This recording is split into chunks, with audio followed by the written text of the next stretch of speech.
عالمی مارکیٹ میں خام تیل کی قیمتوں میں کمی کے باعث پاکستان میں بھی ریلیف کا امکان ہے۔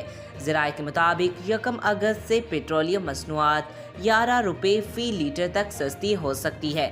ذرائع کا کہنا ہے کہ آئندہ 15 روز کے لیے پیٹرول کی فی لیٹر قیمت 5 روپے 50 پیسے تک کمی کا امکان ہے، جبکہ ڈیزل کی فی لیٹر قیمت میں آئندہ 15 روز کے لیے 11 پیسے تک کمی متوقع ہے۔ اسی طرح 1 اگست سے مٹی کا تیل 5 روپے 84 پیسے اور لائٹ ڈیزل 5 روپے فی لیٹر تک سستا ہونے کا امکان ہے۔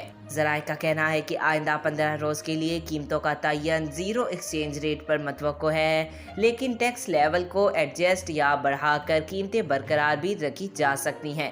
گزشتہ 10 روز کے دوران عالمی مارکیٹ میں خام تیل سستا ہوا ہے۔ امکان ہے کہ عالمی سطح پر قیمتوں میں کمی کا ریلیف عوام تک پہنچایا جائے گا۔ آج تک کے لیے اتنا ہی۔ مزید ایسی معلوماتی ویڈیو دیکھنے کے لیے چینل کو سبسکرائب کریں۔